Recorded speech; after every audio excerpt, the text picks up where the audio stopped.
Hey Dex, did you catch game designer Douglas Wilson's talk at BD 2012 about game design, in which he strapped PlayStation Move controllers to people's butts in order to demonstrate a fun game on the web using motion controls? If not, you should. It was a great talk in which Wilson encouraged developers, especially indie devs, to embrace the limitations of motion control technology, rather than struggle against them. Drawing from his work on party games like B.U.P.T.O.N. and Johann Sebastian Joust, as well as a slew of off-field case studies, Wilson described how game designers might recapture the festivity and carnival atmosphere that have long been a hallmark of play culture. Here are get thoughtful games offer useful precedents for developers working on physical games, and explained why he finds it fruitful to think about motion-controlled games in terms of slapstick and subversion.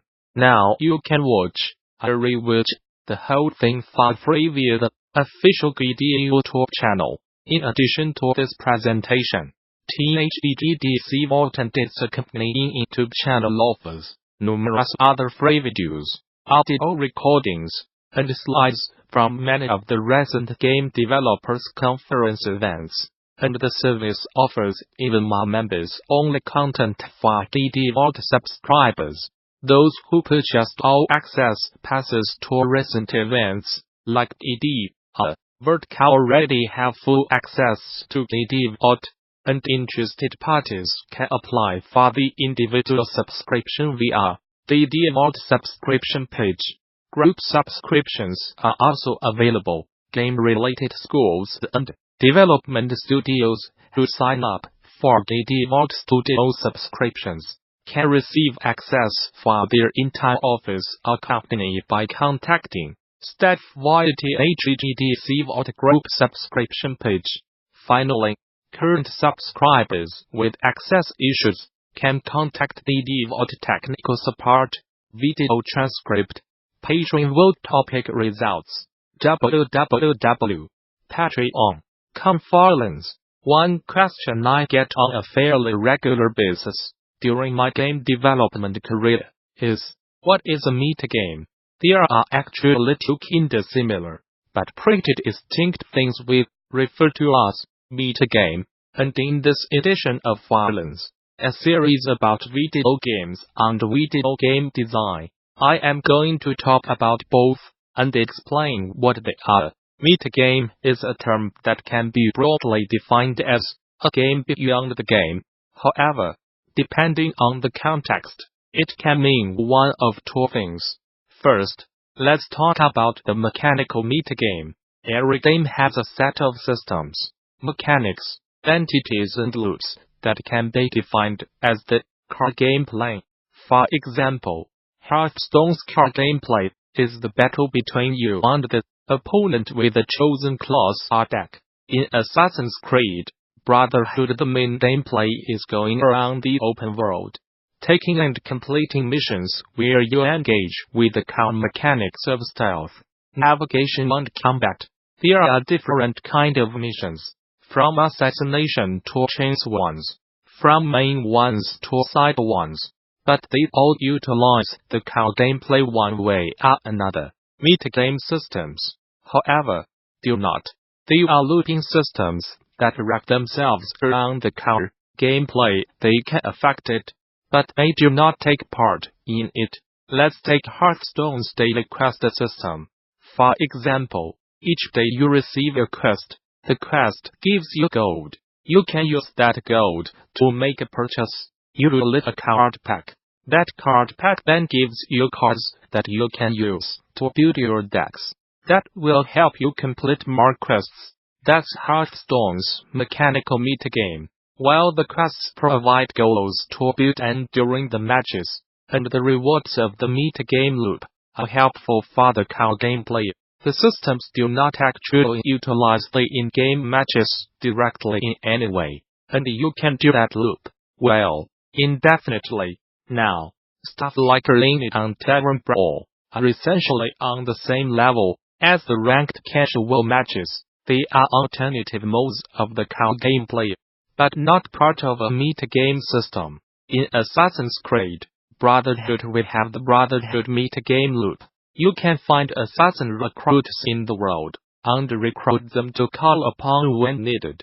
But the main way to upgrade the recruits to eventually initiate them into the other is to participate in the metagame of sending them around Europe to get XP and also additional rewards for you.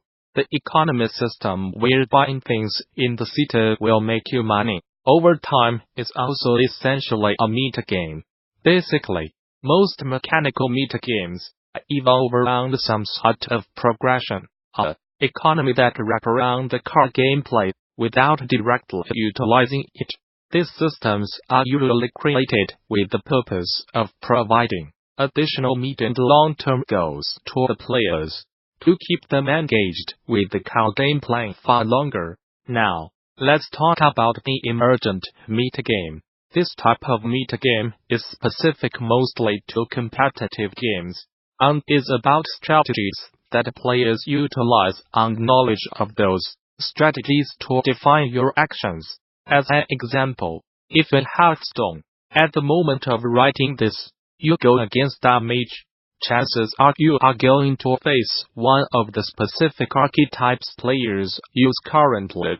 Knowing that this might be one of these archetypes, you then play accordingly as you figure out in your first turns what the opponent's deck is and how to best utilize your own to beat theirs. You might even face a mirror match and utilize the same archetype.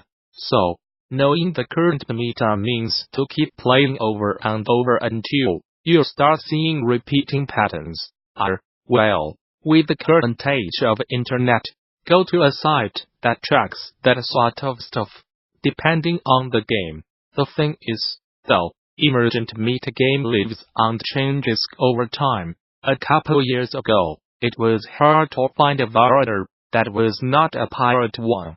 But nowadays more control archetypes have resurged, from Dead Man's Hand warrior to Outcast Taunt warrior. Heck, the name's a handful. The meta is represented in a variety of different ways depending on the game genre, from timing and army composition in strategy games to team equipment and approach rules in team shooter games. The important aspect is the knowledge of what the opponent might be doing to figure it out and apply correct counters. The cycle of a metagame can be divided in 4 phases. Phase 1. Experimentation. This is the moment when everything is new. People are going wild with strategies and approaches, and getting really creative. Phase 2. Stabilization. During the experimentation stage, some very efficient strategies would have been found and become oftenly used. What would then follow is the process of finding counters to those strategies, and maybe even counters to those counters. The established strategies would also start to figure out how to defend better against the counters. Basically, this is the stage when everything tries to balance itself out. Phase 3. Meta solved. Eventually, though, comes a point when all strategies are known, counters to them too, and it mostly becomes a matter of skill and meta knowledge to stay competitive.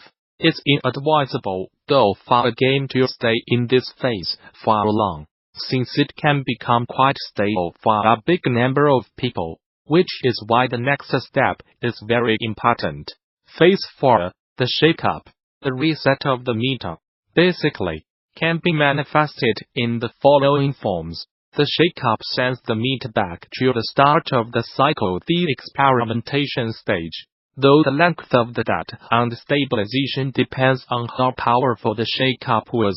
To keep the meta healthy and players engaged, it is important for the cycle to restart pretty regularly.